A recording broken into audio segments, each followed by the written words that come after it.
అధినేత చంద్రబాబు నాయుడు, జనసేన నేత పవన్ కళ్యాణ్లు తరచుగా కరచాలనాలు చేసుకుంటూ నవ్వుకుంటూ మాట్లాడుతూ తమది అన్యోన్య అనుబంధం అని చాటుకునే ప్రయత్నం చేస్తున్నారు. రెండు పార్టీల నేతల మధ్య మాత్రం పచ్చగడ్డి వేస్తే భగ్గుమంటోంది. జనసేన ఎమ్మెల్యేలు ఉన్న నియోజకవర్గాల్లో టీడీపీ నేతల పెత్తనం పెరిగిపోతోందని జన సైనికులు రగిలిపోతున్నారు.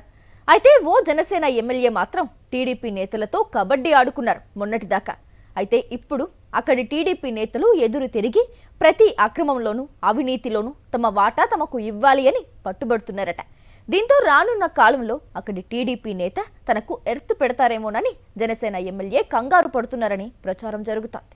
కృష్ణా జిల్లా అవనిగడ్డలో జనసేన ఎమ్మెల్యే మండలి బుద్ధప్రసాద్కు టీడీపీ నియోజకవర్గ ఇన్ఛార్జ్ కనపర్తి శ్రీనివాసరావుకు మధ్య ఏడాదిన్నరగా సాగుతోన్న ఆధిపత్య పోరు తారాస్థాయికి చేరింది. కూటమి అధికారంలోకి వచ్చిన కొత్తలో జనసేన ఎమ్మెల్యే మండలి టీడీపీ నేతలను పూర్తిగా పక్కన పెట్టి అంతా తానే అన్నట్లు అక్రమ దందాలు, అవినీతి డీల్స్ తో దోచుకు తిన్నారన్న ఆరోపణలు వచ్చాయి. మండలి ఒంటెత్తు పోకడలు పోవడంతో ఒళ్లు మండిన కనపర్తి పార్టీలో తనకున్న పలుకుబడితో నియోజకవర్గంలో తనకు నచ్చిన పనులు తాను చేసుకోవడం మొదలుపెట్టారని ప్రచారం జరుగుతోంది. ఏ దందా అయినా ఎవ్వారమైనా టీడీపీ వాటా టీడీపీకి ఇవ్వాల్సిందేనని కనపర్తి తరచుగా మండలికి తెగేసి చెబుతున్నారట. దీంతో మండలికి ఉక్కపోత మొదలైందని అంటున్నారు. ప్రోటోకాల్స్ విషయంలోనూ టీడీపీ నేతలకు గౌరవం ఇవ్వకపోతే మర్యాదగా ఉండదని కనపర్తి నిర్మోహమాటంగా చెప్పేశారట. కొద్ది రోజులుగా మండలి, కనపర్తి వర్గాలు ఒకరిపై ఒకరు సోషల్ మీడియాలో ట్రోలింగ్స్ తో యుద్ధం చేసేసుకుంటున్నాయి. ఒకప్పుడు టీడీపీ నేతే అయిన మండలి బుద్ధప్రసాద్ జనసేనలో చేరాక టీడీపీ నేతలను పక్కన పెట్టడమే చిచ్చుకు కారణమైందని కనపర్తి అనుచరులు అంటున్నారు. అసలు ఫ్లాష్ బ్యాక్ లోకి వెళితే గత ఎన్నికల్లో ఈ నియోజకవర్గం నుంచి టీడీపీ తరపున బరిలో దిగాలని మాజీ మంత్రి మండలి బుద్ధప్రసాద్ భావించారు. అయితే కూటమి పొత్తుల్లో భాగంగా జిల్లాలో ఈ ఒక్క నియోజకవర్గాన్ని జనసేనకు కేటాయించారు. దాంతో రాత్రికి రాత్రే జనసేనలోకి జంప్ చేసేశారు మండలి బుద్ధప్రసాద్. నిజానికి చంద్రబాబు నాయుడే మండలిని జనసేనలోకి పంపించారని పార్టీ వర్గాలంటున్నాయి. గతంలో టీడీపీ నేతే కావడంతో మండలి కోసం టీడీపీ నేతలు కూడా ప్రచారం చేశారు.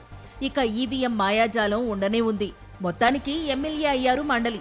కూటమి అధికారంలోకి వచ్చిన తరువాత మండలి హిడెన్ ఎజెండాతో వ్యవహారాలు నడుపుతున్నారని ఆరోపణలు వినిపిస్తున్నాయి. నియోజకవర్గంలోని టీడీపీ నేతల్లో తనకంటూ ఒక కోటరీని ఏర్పాటు చేసుకున్న మండలి వారికి మాత్రమే ప్రభుత్వంలో పనులు చేసి పెడుతున్నారట. మిగతా టీడీపీ నేతలు ప్రభుత్వ కార్యాలయాలకు వెళ్లినా ఎలాంటి పనులు జరగడం లేదని తెలుగు తమ్ముళ్లు భోరుమంటున్నారు. నియోజకవర్గంలోని కీలక టీడీపీ నేతలను సైతం ఆయన పట్టించుకోవడం లేదన్న విమర్శలు ఉన్నాయి. ప్రభుత్వ కార్యక్రమాల్లోనూ టీడీపీ నేతలకు ప్రోటోకాల్ మర్యాదలు కూడా ఇవ్వకుండా అవమానిస్తున్నారని టీడీపీ నేతలు మండిపడుతున్నారు. ఈ మధ్య నియోజకవర్గంలో అన్నా క్యాంటీన్ ప్రారంభోత్సవం జరిగింది. ఈ కార్యక్రమంలో శిలాఫలకంపై స్థానిక ఏఎంసీ చైర్మన్ అయిన టీడీపీ నేత కొల్లూరి వెంకటేశ్వరరావు పేరు లేకుండా మండలి జాగ్రత్తలు తీసుకున్నారట. ప్రారంభోత్సవానికి వచ్చిన టీడీపీ నేతలు కొల్లూరి పేరు ఫలకంపై లేకపోవడంతో రచ్చరచ్చ చేశారు. ఈ సమాచారం తెలియడంతో గొడవ సద్దుమణిగే వరకు ప్రారంభోత్సవ కార్యక్రమానికి రాకుండా మండలి జాగ్రత్త పడ్డారు. కలెక్టర్ను వెంటబెట్టుకుని ప్రారంభోత్సవానికి వచ్చారు. అయితే తనపై టీడీపీ నేతలు రగిలిపోతున్నారని తెలిసి వేదికపై నుంచే క్షమాపణలు చెప్పారు. ఇదిలా ఉంటే అవనిగడ్డ టీడీపీ టికెట్ ఆశిస్తోన్న విక్కుర్తి శ్రీనివాసరావు అన్నా క్యాంటీన్ పక్కనే భారీ ఫ్లెక్సీలు పెట్టి హడావుడి చేశారు. ఈ ఫ్లెక్సీని చూడగానే మండలికి మండుకొచ్చిందట. వెంటనే ఆ ఫ్లెక్సీని తొలగించాలని ఆదేశించారట. అయితే అందులో చంద్రబాబు ఫోటో ఉండడంతో దాన్ని తొలగిస్తే చూస్తూ ఊరుకునేది లేదని టీడీపీలోని ఓ వర్గం నేతలు హెచ్చరించారు. దీంతో మండలి బుద్ధప్రసాద్ అవాక్కయ్యారు. సరిగ్గా ఈ సమయంలోనే ప్రోటోకాల్ రగడ రావడంతో బతుకు జీవుడా అని మండలి ఊపిరి పీల్చుకున్నారు. కాకపోతే మండలి వైఖరిపై టీడీపీ నేతలు పార్టీ అధినేతకు ఫిర్యాదులు చేశారని తెలుస్తోంది. మరోవైపు వీరికి ధీటుగా మండలి కూడా తన అనుచరుల చేత టీడీపీలోని కొందరిపై బాబుకు ఫిర్యాదులు పంపించే యోచన చేశారట. వచ్చే ఎన్నికల్లో మండలి బుద్ధప్రసాద్ స్థానంలో టీడీపీ టికెట్పై పోటీ చేయాలని విక్కుర్తి ప్రయత్నాలు చేసుకుంటున్నారు.